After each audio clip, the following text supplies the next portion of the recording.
हर खबर पर होगी आपकी पकड़। डाउनलोड कीजिए एबीपी लाइव ऐप। बंगाल चुनावों में किसका होगा शुभ, ये तो अगले साल चुनाव नतीजों से ही पता चलेगा। लेकिन चुनाव से पहले ही ममता के शुभ यानी शुभेंदु उनसे दूर जा रहे हैं। ममता की पार्टी में नंबर 2 नेता शुभेंदु ने आज मंत्रिमंडल से इस्तीफा दे दिया। রবীন দাসের রক্ত, সত্যেন গোলের রক্ত, শ্যামলী মান্নার রক্ত, গজল মন্ডলের রক্ত। 9 नवंबर को ही शुभेंदु अधिकारी ने अपने तेवर से जाहिर कर दिया था कि ममता बनर्जी के साथ उनका सियासी सफर ज्यादा दिनों का नहीं रहने वाला। नंदीग्राम जिंदाबाद, जय बांग्ला, भारत माता जिंदाबाद। जो शुभेंदु अधिकारी 20 दिन पहले तक बंगाल की राजनीति में ममता के दाहिने हाथ होने की हैसियत रखते थे, उन शुभेंदु अधिकारी ने मंत्रिमंडल से इस्तीफा दे दिया है।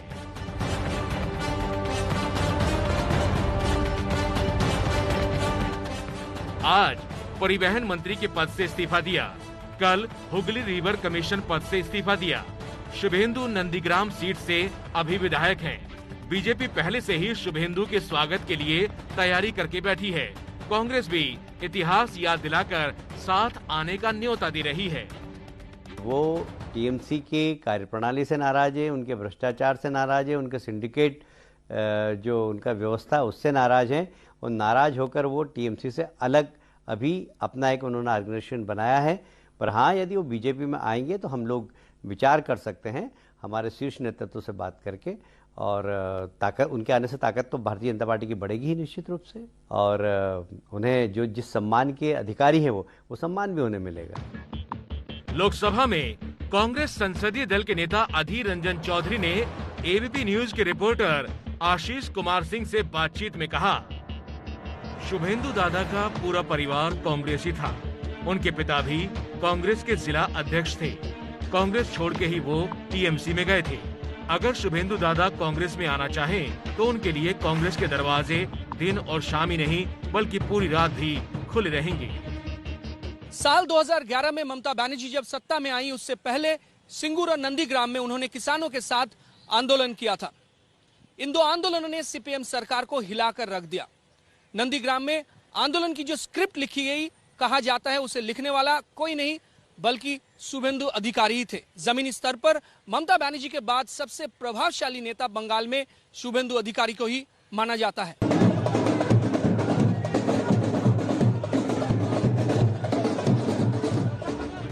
शुभेंदु का सियासी प्रभाव पूर्वी मिदनापुर, पश्चिमी मिदनापुर, मुर्शिदाबाद और मालदा में है, और इन जिलों के आंकड़ों को विधानसभा के नंबर में बदलेंगे तो करीब 35 विधानसभा सीटें हैं जिन पर शुभेंदु अधिकारी का दबदबा है।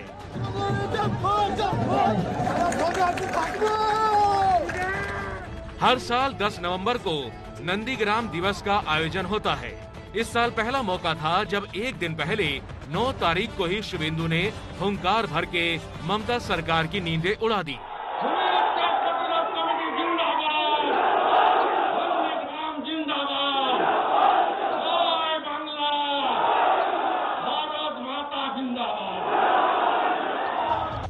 बताया जाता है कि पार्टी में ममता ने जब से अपने भतीजे अभिषेक को ज्यादा भाव देना शुरू किया, तब से पार्टी में जनाधार वाले नेता खुद को ठगा हुआ समझने लगे। शुभेंदु की ताकत का अंदाजा आप इस बात से लगा सकते हैं कि 12 नवंबर की रात को ममता के सियासी सलाहकार प्रशांत किशोर रात के अंधेरे में उनसे मिलने उनके घर तक गए थे।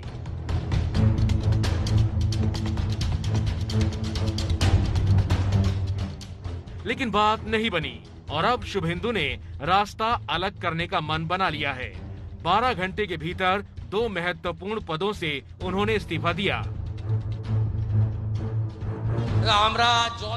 शुभेंदु ने अभी पत्ते नहीं खोले हैं, लेकिन टीएमसी में उनके कई साथी बीजेपी की ओर कदम बढ़ा चुके हैं। कूच बिहार के विधायक मिहिर गोस्वामी ने बीजेपी का दामन थाम लिया है।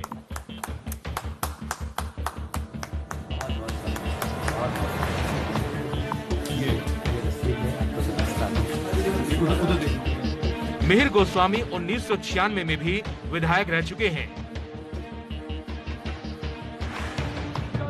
बंगाल में बीजेपी पूरी ताकत के साथ चुनावी मैदान में है।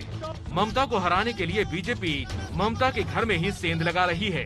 बंगाल में चुनाव अप्रैल मई महीने में होने वाले हैं, लेकिन सियासी बिसात बिछाने का काम शुरू हो चुका है। तृणमूल कांग्रेस में एक ही है पोस्ट, बाकी सारे लैंप पोस्ट। बंगाल की राजनीति का ये वन लाइनर राजनीति में रुचि रखने वाले हर शख्स को पता है।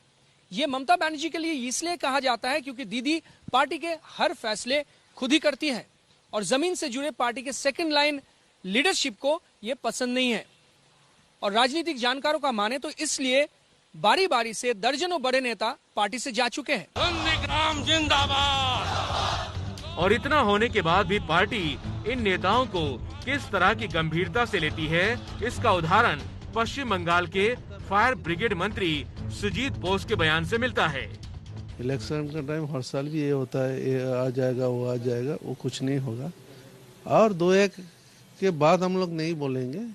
और हम लोग ये सोचता है कि समुद्र में एक घुटी जल उठेगा तो क्या होगा, समुद्र को सूख जाएगा, समुद्र सूख जाएगा, वो कुछ नहीं होगा। 1-2 क्या होगा उससे कुछ नहीं। टीएमसी इधर है और टीएमसी रहेगा इधर। जवाब में बीजेपी महिला मोर्चा की अध्यक्ष अग्निमित्रा कहती हैं कि ममता किसी को काम करने नहीं देती, इसलिए मजबूत लोग ममता से दूर जा रहे हैं। जो टीएमसी दल है इसमें माननीय मुख्यमंत्री अपना जो भतीजे को छोड़कर और किसी को इम्पोर्टेंस या मान्यता नहीं दिए हैं। और जो ये अच्छे ऑर्गेनाइजर्स है, ये जो लीडर्स है शुभेंदुदा जैसा, ये लोग अभी कम्प्लीटली साइडलाइंड हो गया है। तो शुभेंदुदा या जो अच्छा काम करते हैं जो लीडर्स टीएमसी का है, इट्स वेरी नेचुरल कि वो लोग टीएमसी में काम नहीं करेंगे, क्योंकि वहाँ पर एक हम बोलते हैं ना कि एक ही पोस्ट वो है मुख्यमंत्री का और बाकी सब लैंप पोस्ट, और वो एक पोस्ट के साथ है वो भतीजे का पोस्ट। तो भतीजा और इशी का बिना, बुआ का बिना और किसी का वहाँ पर इम्पोर्टेंस नहीं है। जोड़ तोड़ के साथ बंगाल की राजनीति की गाड़ी सियासी सफर पर निकल पड़ी है। देखते जाइए इस राजनीति में कौन कहां किसका साथ छोड़ता है और किसके साथ जुड़ता है।